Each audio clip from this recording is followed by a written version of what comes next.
Selamat pagi, Assalamualaikum warahmatullahi wabarakatuh. Kita ketemu lagi di minggu ini, ya. Jadi ini kita akan membahas topik tentang bagaimana menentukan level ketersediaan produk yang optimal. Ya. Kalau minggu lalu kita sudah diskusi tentang safety inventory, ya, di sana kita bisa menetapkan berapa sih level safety inventory untuk mengantisipasi ketidakpastian dari sisi demand atau dari sisi supply.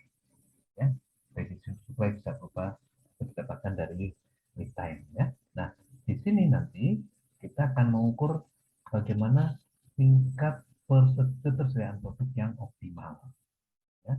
Baik, setelah mengikuti sesi ini Anda diharapkan bisa mengidentifikasi faktor berpengaruh terhadap produk availability, menggunakan perangkat manajemental untuk meningkatkan profit rantai pasok melalui service level yang optimal.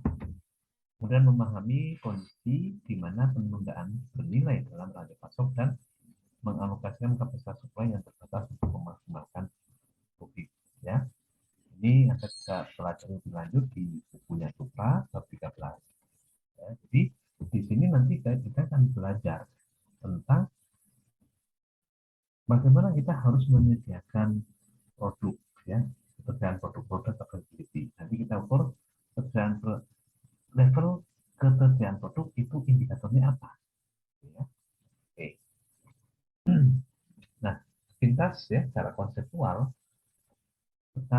bagaimana pentingnya produk availability. Produk availability itu bisa kita ukur dengan cycle service level atau fill rate, ya, fill rate. Ini juga menunjukkan service level.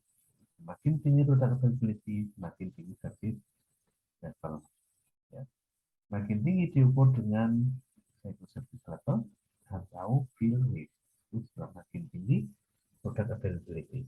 Dan ini berpengaruh terhadap responsiveness rantai pasok, ya.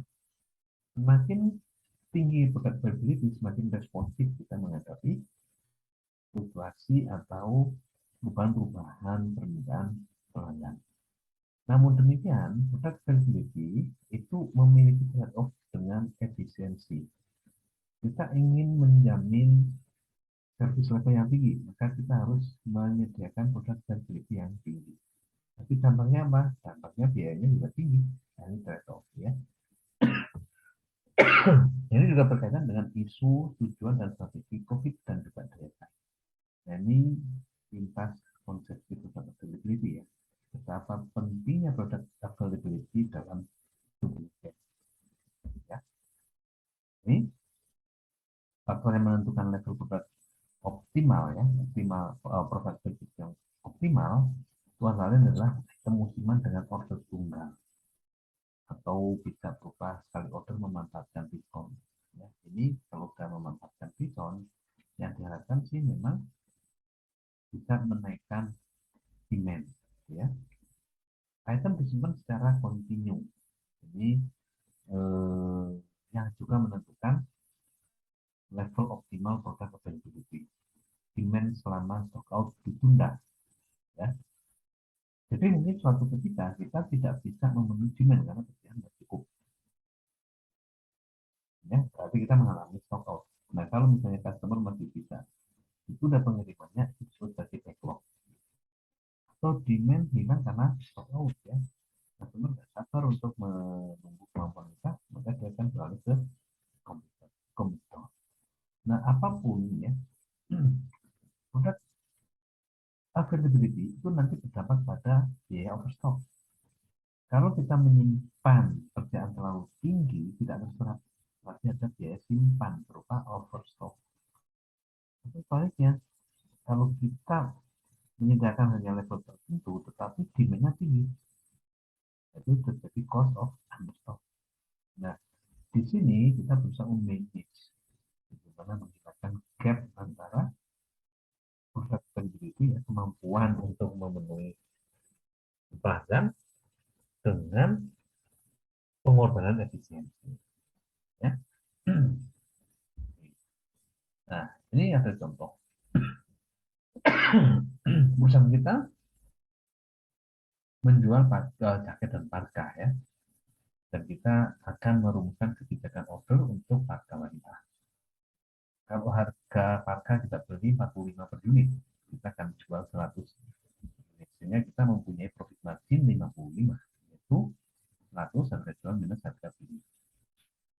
Tapi setiap harga yang tidak dijual pada akhir bulan dijual di toko diskon. Jadi kalau stoknya masih ada, tidak terjual di harga normal, kita ambil dan bawa ke toko diskon. Ya, dengan harga 50. Jadi kita jual diskon dengan harga 50 dan harus mengeluarkan biaya simpan dan pengiriman sebesar 10. Nah, di sini kita harus menutup service value. Apa itu service value? Yaitu selisih antara harga yang dijual di bawah harga normal dengan cost yang harus dikeluarkan. Ini service value. Jadi kita akan menjual dengan harga 50 di diskon, tapi kita mengeluarkan biaya 40. Maka service value kita menjadi biaya 40 ya. Service value menjadi 40 untuk setiap harga. Nah, kerugiannya kalau kita menyediakan harga lebih banyak daripada rata-rata permintaan atau daripada permintaan, ya, maka kita akan rugi. Yaitu harga beli dikurangi dengan service value. Dalam hal ini 5 per harga. Kemudian setelah kita melakukan pengamatan, kita mempunyai data historis seperti ini, termasuk probability terjadinya permintaan atau penjualan. Ya, misalnya ini dalam ratusan, ya, penjualan terjadi sebanyak 400, probabilitasnya adalah 1%. Sebanyak 500, probabilitas 2%, ya, 604%, 708%, dan seterusnya. Ya. Kumulatif probabilitas jadi bisa kita gambarkan seperti ini. Probabilitas demand ya, kurang dari 4. Ya. Demand sama atau kurang dari 4 ya, atau maksimal 4 itu adalah 1%. Kumulatifkan. Probabilitas demand sama dengan 5 atau kurang, ini kumulatif dari probabilitas demand 4 ditambah dengan probabilitas demand 5. Ya, jadi 1% ditambah 2% sama dengan 3%. Probabilitas terjadi penjualan 600 unit adalah 4%. Kumulatifnya, probabilitas kita mampu menjual maksimal 600 itu adalah 7%. Dan ini sebalikannya, probabilitas demand lebih besar dari 400 itu adalah 99%, dan terus kita kurangi. Kalau ini kita kumulatifkan, kalau ini dekumulatif. Ya. Nah, dari tabel distribusi probabilitas ini kita lihat bahwa probabilitas demand maksimal 5. Dan maksimal 1000 ya, sorry. Maksimal 1000 di sini. 10 kali 100. Probabilitas bahwa demand